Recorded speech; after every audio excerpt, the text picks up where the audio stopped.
has come such a long way in a few short decades, from being that dirty water that we all know to a really one of the cleanest urban rivers in the country. The Charles River Conservancy has been around for 20 years, and we work to protect the...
My name's John Durant. I'm the director of the MIT Museum. It's my pleasure to welcome you here and to thank Laura and her colleagues for putting on this initiative both in our community and here today in the museum. My task is to introduce Laura Jasinski, who, as I suspect you all know, is Executive Director of the Charles River Conservancy. Laura has spent 15 years working in the development and activation of urban open space and community engagement. In her role as Executive Director of the Charles River Conservancy, she oversees all aspects of the organization, including fundraising, conservancy, strategy, and advocacy. Under her leadership, the CRC is continuing the legacy of improving the health of and access to the Charles with projects like the one you've just seen described. She has served as the Associate Director of the Boston Waterfront Initiative. You might see a theme here. an effort to build world-class resilient open space on the Boston Harbor, and as the Director of Programs and Planning for the Rose Kennedy Greenway Conservancy. She holds a BA in architectural studies, I should say, and an MA in urban and environmental policy and planning from Tufts. I'm so pleased to welcome Laura Jasinski.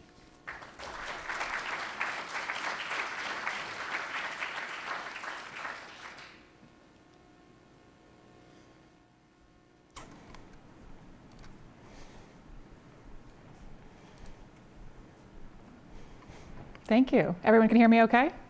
Great. Thank you so much, John. I'm also pleased to say I'm a member of the advisory board of this museum. So it's so nice to be able to be in this space tonight, mixing lots of different interests. But thank you very much for the museum for hosting us and for working with us on this event tonight. Thank you all for joining. It's nice to see many familiar faces to celebrate this project tonight, and also some new faces. And as you could see from the last couple of slides, just want to thank the many project partners and supporters of the Floating Wetland pilot from the last 3 years. It definitely takes a village to launch a 700 square foot island in the Charles, I can say. I also want to thank Takeda not only for their program support. They've given us a grant to support this project, but also are supporting our event tonight. So a big thanks to Takeda as well. A lot has happened since we filmed that video 3 years ago when we were installing the wetland. So it's great to be here and be able to give everybody an update, to hear about the research, the engagement, and plans for the future. So I'm going to kick off tonight by handing it over to Max Rome to talk about some of the key research findings, including the zooplankton that he talked about, but also lots more that we learned. So Max recently completed his PhD in civil and environmental engineering at Northeastern University. His dissertation, From Water Quality to River Health, focused on improving monitoring of algal blooms and understanding how urban rivers recover from eutrophication. As part of this research, we had the pleasure of working with Max to deploy this floating wetland and document its potential as a tool for phosphorus removal and for supporting improved ecological function through the provision of novel habitats. Max grew up in Cambridge and now lives in near the Charles in Lower Alston.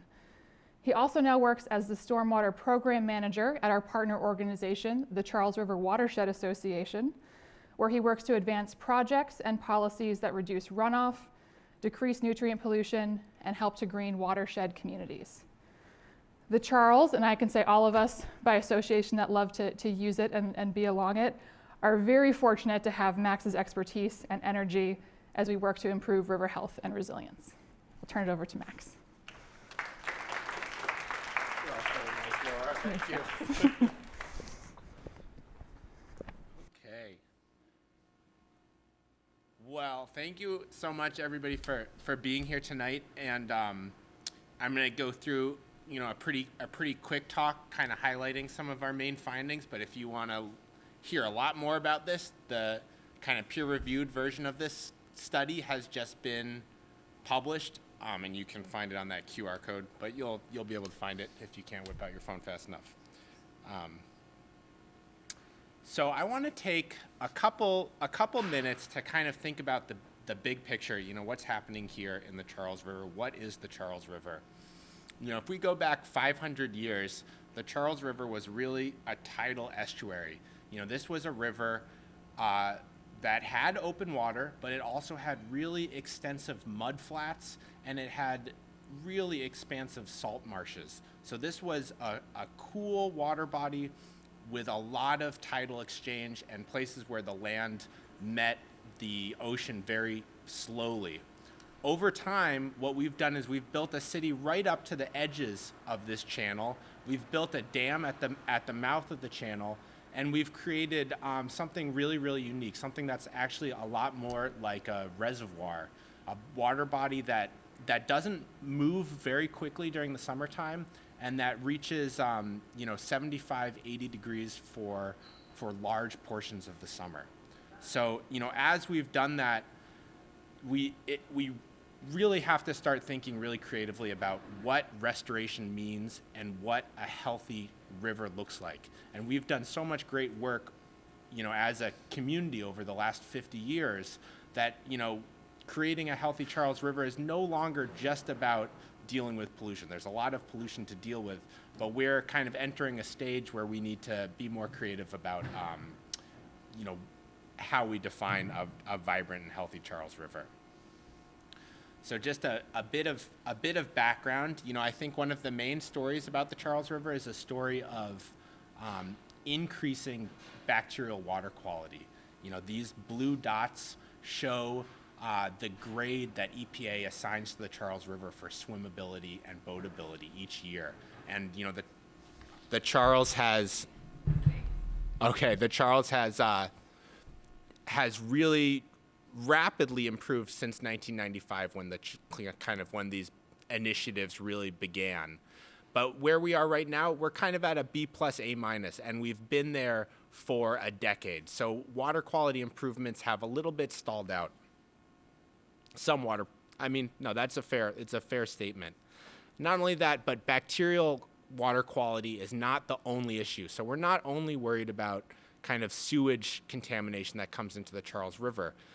Because we have this urban hydrology, all of the stormwater that falls on the city brings with it organic material and road contaminants that fuels these algal blooms that we see in the rivers. So if you've seen these yellow signs up restricting access, if you were to look under a microscope, this is what you'd see. There are 3 different species of colonial cyanobacteria. So these are single cellular organisms that live in colonies and are incredibly good at growing very, very quickly. They especially are amazing at growing and outcompeting other species of algae when water temperatures are warm. And in the Charles River, we basically have a perfect environment for cyanobacteria. Now, the key assumption that we're all working under right now on the Charles River is that if we can control the nutrient pollution coming into the river, we're going to get a handle on these cyanobacterial blooms. And there is a multi-billion-dollar effort in the watershed right now to do just that, to control stormwater pollution in every single community in the watershed. But what we've seen so far is that even though we are decreasing the phosphorus concentration, that algal growth has not responded, and that's what's shown on the plot here. So we have a bit to learn about how the Charles River as an ecosystem is going to respond to improving water quality. And that's where this project really comes in. The purpose of this pilot is to give us a different way of thinking about the relationship between water quality and ecological health. And the metaphor that I like to use is to kind of think about pulling on a lever. When it comes to river restoration, we've been working very, very hard at addressing sources of nutrient pollution, and we have to, and we're continuing to do that. But perhaps there's another lever that we can pull, something that we can do directly to increase the habitat value of the river. And that's where the idea of floating wetlands come in. If you think about that original slide showing the estuary version of the Charles, so much of that was about vegetation. So much of the river's identity was about water interacting with vegetation. And now we've built these, bulkhead granite retaining walls that really prevent that from happening. So a floating wetland is one way to bring plants back into contact with the water. And as they do that, there are 2 different processes. One is the process of nutrient removal. So these plants are growing hydroponically, and all of the nutrients they need, they're deriving directly from the water. So that phosphorus is coming right out of the water column. But the other thing that they do is they create novel habitat and kind of a different, a different area, a different substrate for organisms to live in. So the layout of this study was to look at an experimental location and a reference location right here on the Charles River. And the bulk of this study was about measuring changes in population of these tiny organisms. So zooplankton are, really ubiquitous in the Charles River, but they are changing day by day, week by week, responding to cycles of algal growth and changes in water chemistry. So the first question that we looked at was, can we quantify the phosphorus removal from the wetland? And what we found was that, yes, the plants grow, very efficiently. They reach kind of a peak density of about 2 kilograms per square meter. And what that translates to is it translates to an acre of wetland removing about 21 pounds of phosphorus. So that is a number that's comparable to other kind of stormwater best management practices. So as we're, looking everywhere we can to figure out how to control phosphorus, installing floating wetlands is, something that's about as effective as building a rain garden or building a stormwater detention pond. It's a little bit more effective than doing something like building a green roof or installing porous pavement. So from a phosphorus perspective, this is a technique that matches other technologies that we have available. But I think it's interesting to compare this solution to the scale of the problem. Right now we are trying to eliminate about 22,000 kilograms of phosphorus from entering the lower Charles every single year. And if we were to do that with floating wetlands alone, we would have to cover the entire Charles all the way up to the Watertown Dam. But I kind of want to pause there because it's a really interesting point of reference. The scale of floating wetlands that we would need is kind of similar to the scale of the wetlands that we've removed from this water body as we develop the water body. So, these types of nature-based solutions have a real role to play, but we have to kind of understand the scale that they work on. They're going to be part of the solution.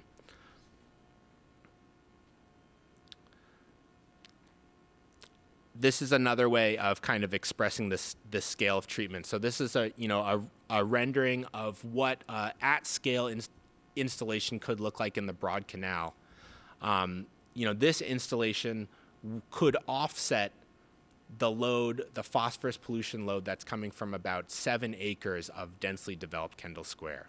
So I think this is a really appropriate and interesting way to think about how floating wetlands can be part of the solution. The other piece of this is this piece about how do floating wetlands change the ecology of the Charles River? How can they create local changes in the food chain dynamics? And what we saw in this study, that I won't walk through all of these plots, but if we kind of look at the plots on the top left, you can see those 2 paired dot plots. And what they show is total zooplankton abundance at the floating wetland and at the reference location. And what we were able to see over 3 years is that, yes, with confidence we can say that these 2 locations are very, very good controls for each other. And the dynamics of zooplankton over the course of the summer look very similar at both locations. And it took 3 years to collect enough data to say with confidence what was different at the 2 locations. But as it turns out, there are 2 things that are a little bit different. One is that at the wetland, there's an overall decrease in total zooplankton abundance. So there's actually a little bit less zooplankton at the wetland. And what that probably reflects is that the wetland is a site where not only are zooplankton finding refuge, but also a lot of insects and a lot of predatory aquatic insect larvae are finding refuge. So in particular, midges are a species that absolutely loves the floating wetland. We saw their larvae in a lot of our samples, and they are prolific feasters on rotifers, which are one of the most common species in the wetland. So the fact that we see decreased total zooplankton biomass is actually an indicator of the kind of feeding and the ecosystem exchange that's happening at this wetland location. But as we drill into this data a little bit, we see something else that's interesting. We see that for the largest zooplankton, so for the Daphne and the larger copepods, these are the zooplankton that are, about 0.5 millimeter. You can kind of see them with the naked eye. These are the organisms that are the most efficient feeders on algae, and they are, in the literature, kind of most associated with healthy ecosystems. These organisms were actually more abundant at the floating wetland than at the reference location. And that was true in our study at, during every period in which they were abundant. And it was also true at one of our partner sites, which was on the North Branch of the Chicago River. So this is a really kind of interesting and significant result. And I'll just kind of repeat these 2 points very quickly. One, floating wetlands are a way to manage phosphorus in the Charles River. They have really unique co-benefits compared to other strategies to do the same work, in that they're creating really special habitat. Number two, floating wetlands do modify the food chain in the water column. And they do it in a way that makes this food chain more similar to a healthy water body compared to a reference location. We'll get a chance to maybe talk a little bit more about this in next, but I will hand it back over to Laura. Thank you so much.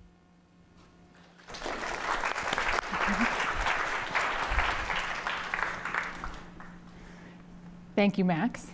I always learn and understand a little bit more and a little bit more every time I hear him talk about this. So before we invite our panelists up, I did want to touch on a couple of the other areas where we've been working over the last 3 years. The first is community engagement and education. For the CRC, this has always been a critical part of this project because we are focused not only on continuing to improve the health of the river, but also connecting communities to that river, involving them in that action to create community resilience as well as climate resilience. And to do this, we experimented with a variety of different types of programming and refined that, in particular, different ways to try to work with and connect young people to this project. The first, in partnership with MIT Sea Grant, we created floating wetland activity kits. As you see here, there's a kit of parts down at the bottom left, which allows 6th graders to grow their own floating wetland and also populate them with different creatures beyond zooplankton, of course. And really, do different experiments over a series, over a 4-week kind of curriculum period that's mimicking the PhD level research that Max was doing at the 6th grade level. This was incredibly fun and successful. We distributed 170 kits to every 6th grade class in Cambridge Public Schools last year. And we'll be bringing that back again this year in combination with a leaflet that's translated into the top 5 languages in Cambridge Public Schools to continue engaging parents and families as well as the students in those classrooms. We also spent a lot of time on the water. Taylor in particular, who's down the bottom there, giving a tour. We worked with Paddle Boston, who provided us kayaks whenever we needed it to take different youth groups out, particularly in the summer, to show them the wetland up close. And for many of them, it was also their first time actually being on the water. It was a great paddle from the Kendall Square Paddle Boston location down the Broad Canal into the wetland, so a great kind of beginner paddle, and then you get up close and you can see just how big the plants actually are and just how much more dramatic than seeing them from shore. And then we also worked with several of our board members and different community groups to also use this project as an opportunity to expose teens to the design and engineering aspects of creating floating wetlands and floating wetland expanded installations. From the mayor's Summer Youth Employment Program and others, they had the chance to visit a design firm to talk about different landscape design and resilient design. They, in one-day programs, which some actually were mimicked in the museum here this afternoon, had the opportunity to create and design their own floating wetlands, see what it takes to make something float and test it out in water. And then we also talked with the students the same way we would with kind of designing a new park to understand what they were interested in with the floating wetlands, from planting plans to expansion designs. And they gave us lots and lots of great ideas, which have been really critical as we move from kind of this pilot phase into our next phase, which I'm excited to share, is thinking about expansion. So thanks to this pilot study, as Max has described so greatly, that we know that floating wetlands have this ecological value. They provide really unique co-benefits. We know we need to access every tool in the toolbox possible to continue to improve water quality and increase resilience on the Charles. And we know that this is a tool that can help do that. And we also know that 700 square feet is not enough. So this image shows a rendering or a visual of that plan that Max showed of the broad canal, thinking about how we could turn this area, which tends to see algal blooms start first and be more intense, turn it into something that could be much healthier and also turn it into a place, right? Thinking about how we could turn this into somewhat of a floating eco park, something that's even more exciting for kayakers and folks walking and being nearby, turning it back into a lush, green, and accessible Charles. So I'm now pleased to invite two additional panelists up in addition to Max, who can talk a little bit more directly to some of these aspects of the project. The first is Ben Godfrey, who is a local educator who has worked with youth in Cambridge for 10 years. From 2016 to 2019, Ben led a summer program that focused on STEAM exploration. The program prioritized outdoor experiential learning and included trips to Magazine Beach, Harold Parker State Forest, as well as the MIT Museum. Last July, Ben supported a partnership between Cambridge Youth Programs and the Charles River Conservancy, which created opportunity for middle school youth to deepen their understanding of river ecology, reflect on their relationship with the river, and connect with peers about the river's future. Ben is currently a program director at the Moore Youth Center near Central Square, where he shares his passion for skateboarding and photography with young people between the ages of 9 and 14. And finally, Gautam Sundaram is an architect and landscape architect with national and international experience in planning and design for a diverse range of project types. He is a principal at Perkins & Will, where he serves as the urban design and landscape architecture practice leader. He brings forth a strong emphasis on the role of landscapes to address climate change and social equity issues with a thoughtful, resilient, and place-making approach. Since 2019, he has led the award-winning A Living Shoreline Charles River Initiative, a research project that infuses social equity, environmental stewardship, and climate resilience to renew and improve the Charles River's ecological health over time. Gautam is also currently a board member of the Charles River Conservancy and continues to spearhead research on the Living Shoreline project. I'll invite our panelists to come and join me for the conversation.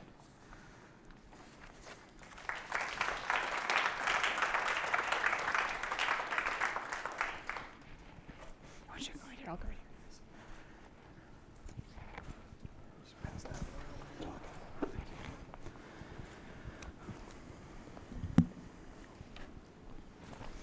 Great.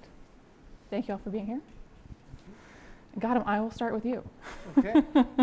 As an architect and urban designer, can you define and describe the value of resilience in your work, and from your perspective, how you think floating wetlands can contribute to a more resilient urban ecosystem? Absolutely. I think you're on. I think it's on. Okay. Hopefully everybody can hear me okay. Firstly, how fascinating is it to see the science as Max described? And that's so critical for the work that we do as design professionals, is to bring that science as part of that work. I just want to step back a little bit to answer this question is, as design professionals, architects, or any other profession, we're really coming at this from an environmental stewardship standpoint. And there is a great sense of urgency for us. So when you think about it from climate change and all of these aspects, there's a cost of doing nothing. And that's sort of where we are, that we have to make some change, and every scale counts. So opportunities like the floating wetland, I just want to say, okay, how can we multiply this by 1,000 to really get to the results that we need to be? And that's sort of where their urgency is. And so when we think about what the floating wetland from a design, research, and implementation has been able to accomplish, we can truly start to understand the ability to scale that and have a much greater impact as well. And so it affords us so many different ways of approaching the problem that we have of improving the ecological health. It gives us so many optionalities and design solutions that we can no longer say that we are constricted by what the spatial conditions are. It gives us that type of flexibility of creative thinking, of innovation, that these problems can be solved, and we must employ all of these different types of strategies. So for me, it just feels that we are in a great opportunity, that this types of work and opportunities and scales and prototypes gives us immense flexibility to bring that type of innovation and creativity to the types of problem solving we want to see. And Ben, I touched briefly on some of the engagement activities we've been doing, but hoping you can tell us a little bit more about some of the specific activities that you and the CYP participants engaged in, and what were some of the reactions and takeaways from the young people that you were working with and the survey that they developed? Yeah, absolutely. So first of all, I'm just honored to be here representing the young people. We had a really vibrant group this summer, and the opportunity alone was outstanding. A lot of them, it was their first work experience. So the scope of our activities went from learning about things like punctuality to learning how to work as a team, quite honestly, in that type of environment. We did a lot of background work, learning from people with CRC. We spoke with Max. Max actually visited the young people and shared a very similar presentation with them. We got out on the river with Taylor. We checked out the floating wetlands. That was outstanding. And we visited Perkins and Will, and we toured and saw some initiatives. And it was exciting. It was very exciting to see the young people light up around the idea of changing the river. I think one takeaway that I have around the activities and the reaction of young people is that their general view coming into this project was that the river can only be developed more in an industrial sense, versus it could be restored to what it was years and years ago. So learning about the history is really what was surprising to them, thinking about this place that was originally this living estuary where ocean water flowed in and out, and that it looked very little like what it looks like today. And talking with them about what they want to see in the future and how we can bring some of that restoration back to the project. Great. And Max, you covered a lot in your research and touched on some of it here tonight. But if you were to consolidate it even more, what is the headline we should be walking away with tonight? What's the Globe printing in the headline about floating wetlands? Yeah, well, I think that, I said those 2 points, they kind of, they work for removing phosphorus, and they can change the ecology of the river in some really measurable ways. But I think, a takeaway for us is that we need to be thinking a little bit differently about what a healthy Charles is. And if we want more damselflies on the Charles River, if we want more song sparrows on the Charles River, there is a straight path we can take to making that happen. And that is kind of the provision of novel habitat. And if we do want those damselflies in all of these, why is it also important, Ben, to engage young people in creating that and in their local environment? What impacts would you see from connecting young people to projects like the floating wetland long term? I think it's all about use. It's about how they interact with the river.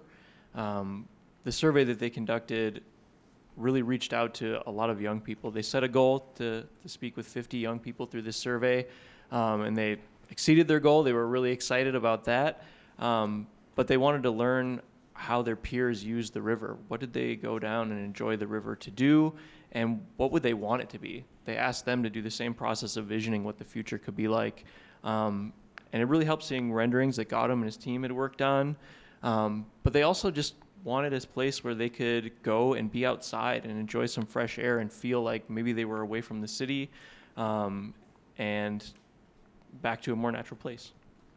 Can you tell us a little bit more about that survey and the purpose of that survey and the process of developing it and getting feedback from those peers? Of course. Developing the survey was fairly painstaking. We wanted to condense it to make it accessible to people, but there were so many questions that they wanted to ask. They wanted to know how long people had lived in Cambridge, to know what their connection to the river was. They wanted to know every single activity. They had a list of 50 activities that you could choose from, and we had to narrow that down to a little bit more accessible. But the survey was really just to understand where people wanted to see the river in the future, where it's at now, what they use it for now, but what they would like to see in the future. And maybe unsurprisingly to this group, but I think to the young people, what really stood out is that their peers really cared about river restoration. They cared about the environment, and they wanted to see the space become more welcoming in every sense. So Gautam, when you're designing landscapes and different urbanscapes, I guess I could say, how do you think about integrating feedback from like groups of young people, and how do you think about considering and balancing co-benefits for both humans and animals? How do you kind of balance all of these sometimes cohesive but sometimes competing needs, especially in an urban environment like the Charles River? Absolutely. I think and Ben said this very beautifully, is sometimes we spend a lot of time drawing the ideas and visualizing what they are on paper or any of these tools that you use about the renderings. But what's always most inspiring is when the students speak that back to you about what that means. And that's sort of what you're trying to get to, is how are folks engaging and what does this mean to everyone? And so when you talk about educational benefits, social benefits, and one thing has come to the forefront from the pandemic is the value of open space and how we experience it and the benefits of that. And in ways that has sort of recentered our focus of what are the aspects that we must be stressing more on in the work we do. So how do we start to balance those benefits in the work that we do? It begins with understanding the problem that we're trying to solve here, understanding where we are from an environmental healing standpoint and where we are. So, I don't know how many years it's going to take for us to go back to that early historic map of the Charles River, but you have to sort of say that that's where we're going towards, right? And have to set those types of aspirational goals that we are creating an environment for all. When you think about biodiversity being at the core issue of all of the global risks where we are, we have to start to think about the overall ecological health for everyone and balancing those. And that requires us to have some hard conversations, sometimes with what are some of the economic benefits, and rethinking what economic benefits really should be about. So it is always a discussion about making sure that we are bringing those values to the table very early on, so we continue to make the right decisions in the long term as well. Thank you. So moving in that direction, Max, from a policy and research perspective, in your past and current role now, what are one of the top 1 or 2 critical next steps for advancing floating wetlands as a deployable tool in our resilience toolbox, if you will? Yeah, well, the really specific one is I need to talk to Ken Morath, got an email out to him, and so we just need to kind of continue the education of the getting EPA for the getting the people who need to know about this project, and very specifically, we have a regulatory framework in Massachusetts, and floating wetlands can be an approved technology for regulating and dealing with phosphorus. They are in 8 other states in the United States, but not in Massachusetts. But more aspirationally, I think we need to move towards a regulatory framework that's not just about pounds of phosphorus and setting chlorophyll targets, but that also has some goals for biodiversity, and has an ability to be kind of more sensitive about talking about how do we get to a really vibrant, healthy water body. Well, let me ask all of you before we kind of turn it over to audience for more Q&A for everybody, so we can engage more folks in the conversation. What is kind of your individual vision if you were to kind of pick a place or what an expanded floating wetland installation could look like? How would you use it? Where would it be? What do you really think the benefits of it could be on the Charles? What just resonates with you personally about this project and about the potential for next steps? I guess I can start. Again, representing the young people, they were really clear that they need to talk with more people. They need to survey more people, and they want to find out what everyone has to say, which is fantastic. But I think in terms of a project of this magnitude and the scope, environmental justice or injustice has no age restriction.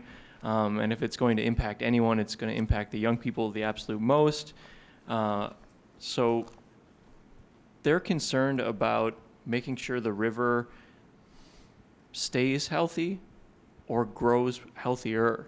I think they saw a trajectory in learning about the history that they were surprised by. Oftentimes when they learn about the environment, it's all downhill.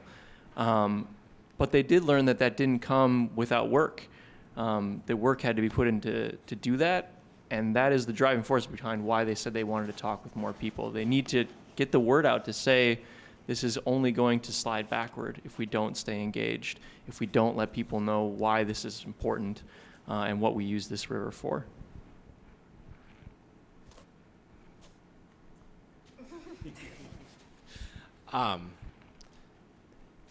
Yeah. I also just want to reflect that visiting Ben, I was amazed. We're like trying to get the kids involved, and it's like, and do you know what happens if we have too many nutrients in the river? And they're like, oh yeah, cyanobacteria. So it's amazing to see that word coming out of like a 12-year-old's mouth. Pretty cool. But yeah, for me, the vision with the wetland is it's like, how do we get to a vibrantly healthy Charles River? Reading, inventing the Charles River, seeing the history of the river. It's always been imagined as a parkland, and what a parkland was for people many hundred years ago was a pretty sterile environment, was a lawn going down to a nicely manicured water edge.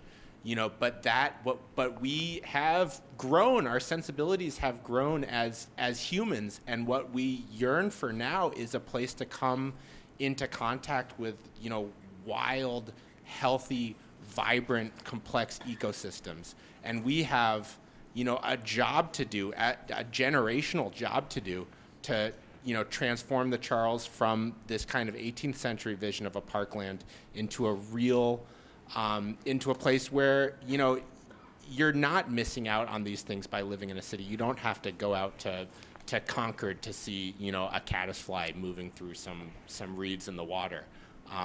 So that's the vision is how do we make this river so ecologically complex and living, not just for the creatures in it, but also for the people who can go down and stare off of a dock and, hear the wind blowing through the marshmallow and see some bugs, see some fish in the water.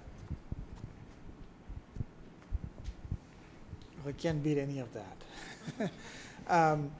I think what I walk away most excited about is its uniqueness and creativity in problem solving, and with the science to understand what the benefits could be. So imagining an entire Charles River edge that is activated by different forms of the floating wetland that find new ways of us to engage with the river, educate about the river, ask those crazy questions, bring and see the wildlife that we never could imagine that would be existing over here, at least in the last 15, 20 years of what we've seen, is all of those aspects. I think it's a game changer of how it could really be, what the potential could be. Great.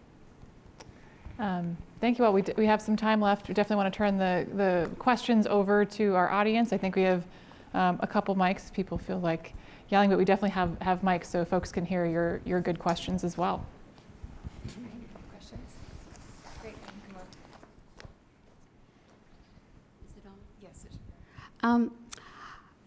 I love everything that I see, and I love walking across the bridge and seeing where you're cleaning the water before it gets into the river. But who's going to pick up the trash and pull the weeds and trim it? And do you have funding for that, or how do you view that? It's one thing to make it, but it's the other thing to maintain it. Absolutely. I'm happy to take part of that question. Then I'll hand it over to Max about maybe some of the maintenance around the phosphorus removal part of it. But absolutely something that we're now working towards not only the capital that we would need to build a bigger project like this, but also the long-term partnership for maintenance, the same way you would with a park building project, right? We need to continue to improve the shoreline and need to have the funding and the resources to take care of it. I think you just hit the nail on the head. But there's also an aspect to this where part of that removal is also part of taking advantage of the benefits of the phosphorus removal with the plants. Yeah, so for the specific phosphorus removal that we're talking about, the plants would have to be harvested annually, and it's the removal of that vegetation that achieves, getting that phosphorus out, literally, physically out of the water column. But I just want to kind of share something that I've been thinking about through this process, which is, for me, just aesthetically, when I want to think about ecological restoration, I want to imagine planting a forest. And we move away, and this is kind of a self-repairing, self-perpetuating thing that we can kind of take our hands off of. But in the world that we've created, in this city, that's not the right metaphor. We have a heavy touch on everything that's in this city. And when we think about these kind of moves towards ecological restoration, we need to be thinking about something that's more like managing a meadow. It's something that we're still going to have a hand in. And that's we've got to think of that as a positive, not as a negative, because there's people who need jobs. There are children who could be employed through the Mayor's Summer Youth Employment Program to be, picking up trash, as I did as a youth in Cambridge,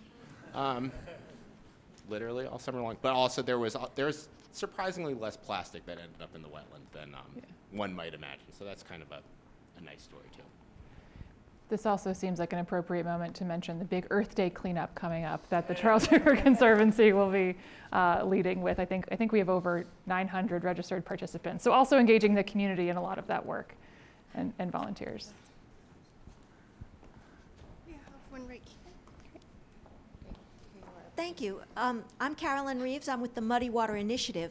And we are a very small environmental group who's looking for low-cost, community-accessible programs to make a difference. And I'm wondering, do you, all three of you, see this as a program that we can move to a community level? I love the kids building their own iterations of this project. Is there a place where we could have volunteers working with the choir, the COIR choir, and getting this kind of wonderful innovation into our urban waterways at a very low cost, community built level, using child labor, as you seem to be suggesting, my friend, but using the volunteers who are so willing to go out there. Can we bring this down to scale? I'll say my unfortunately negative answer, which was that because we're in a city, permitting is so intense. So I entered this project with like a real sense of like, oh yeah, this is going to be a pilot project. Like, I'm not even sure if we need to ask anybody for permission to do this. Yeah, that was simply not the case. So so this thing we have to we have to deal with the Wetlands Protection Act because it's in a wetland or a flow tidal river. We had to get it registered as a boat technically because we're dealing with the Army Corps of Engineers and they have no idea what this thing is, so we have to go through their self-verification process. We ended up choosing a much more heavy-duty product than the one we had initially scouted out because we could justify to an engineer that the joints could sustain a load under a high current, and to DCR they're not going to worry that this thing's going to float off and get into their dam intake. So I appreciate the spirit, but this I think there's room to do the kind of faster stuff, but it's Max mentioned, I heard yes too, Caroline. And Max mentioned in his research collaborating with similar projects in Baltimore and Chicago. And while there's still the permitting, challenge, and this project has made a lot of progress on that, right? Once you pilot something, then we learn a lot from it, and you can make things a lot more efficient. But the group we've been talking with in Chicago has built a larger installation. It's called the Wild Mile, and they're working on creating a mile-long path and floating wetland system. And they installed all of that with volunteers. So the actual building of the project, the taking care of the plants, I think there's a lot of opportunity there, but there's still certainly a need for the permitting and the cost of installing and all of those things. Great. We have a question up top here. Just speak into it. So you mentioned, I can't remember which one of you mentioned that there are 8 other states that have this as something that's allowed to have, and so that would eliminate some of the permitting, or not eliminate, but make it somewhat simpler. So in the state of Massachusetts, where it's not allowed, what can we, as the audience, do to actually help you make that happen? So are there legislators that are supporting this? Are there things that we can actually write letters? Can we actually talk to people? So part of the problem with all of these types of things is figuring out how to make it so that it's easier. And so making it clearly works. There's a whole bunch of other opportunities that also work. So how do we make it so that our legislators know that that's what we want them to do? It's a great question. I love that. I think what this project is something you might also consider with other things like rain gardens and other innovations in kind of nature-based solutions. So I think you can certainly talk with your local leaders, elected officials about supporting making nature-based solutions, especially those with research components, more streamlined. And there is effort with a number of nonprofits and to create bills to do exactly that. So I actually think that that's really, like, if you could follow up with the people who are physically here today, who are interested in this, to give them the list of legislations that they could actually contact their legislators about, I would guess that there's 100 people here, you would get 100 notifications to their legislator. It's not that hard to do. That's kind of what I do.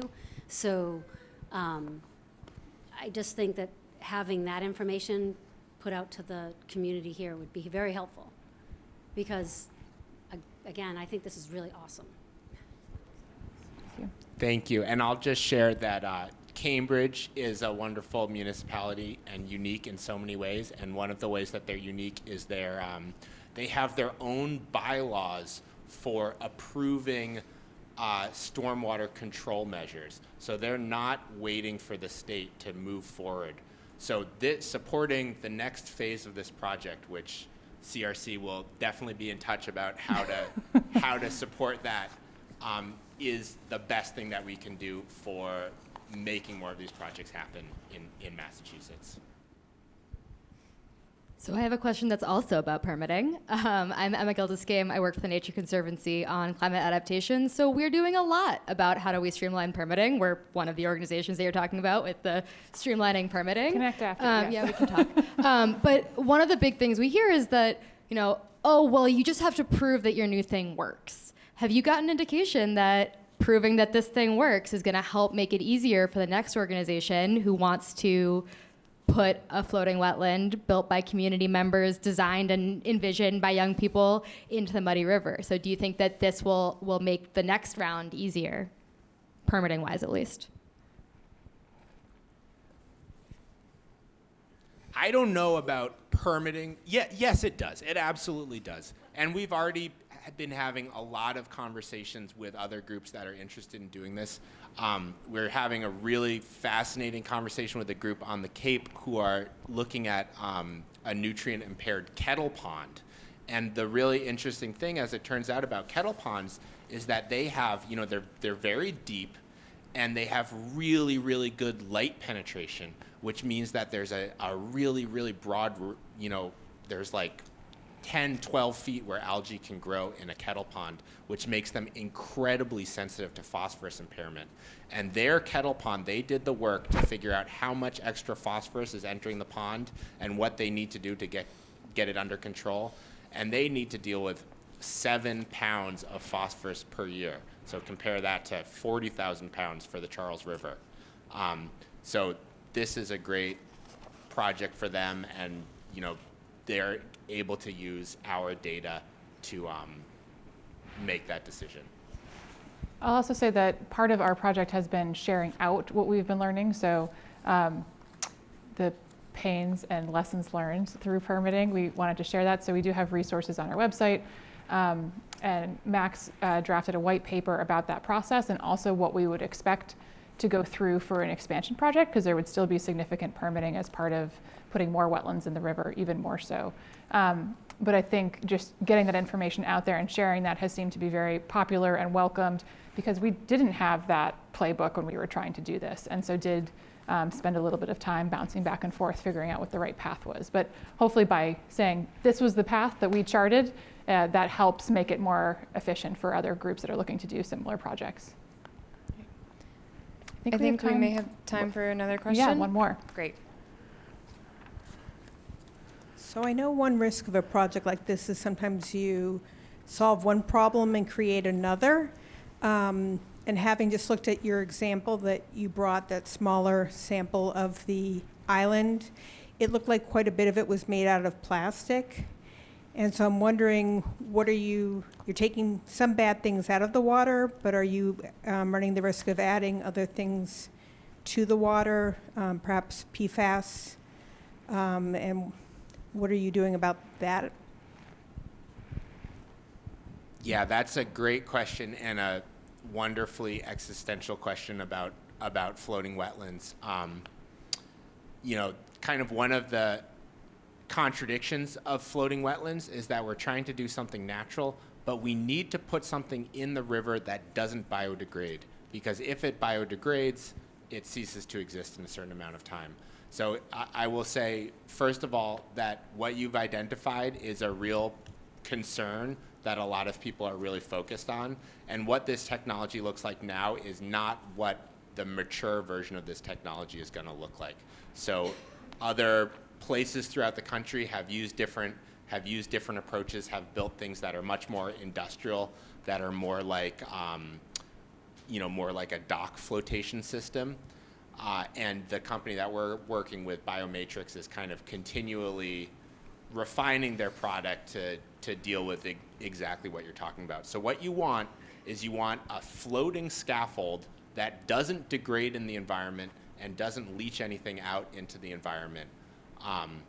And what we're basically using is a product called high density polyethylene, which it's a food grade plastic that doesn't degrade over UV light.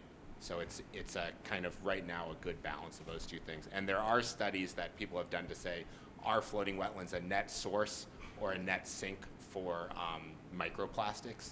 And it looks like they are a net sink for microplastics, that the plant roots are collecting microplastics more than any of the planting matrix is shedding microplastics. Great.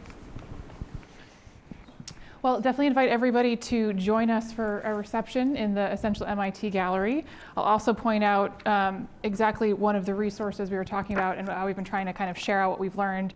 We've created this hot off the press, nice, shiny, beautiful report that talks about what it took to pilot the project, including some of the permitting, talks about some of Max's research, talks about the engagement, and then where we're also headed towards expansion, a little bit more about why we think the Broad Canal is a great location for that. So grab a snack, grab a adorably named wetland mocktail, and a report, and hope you join us there.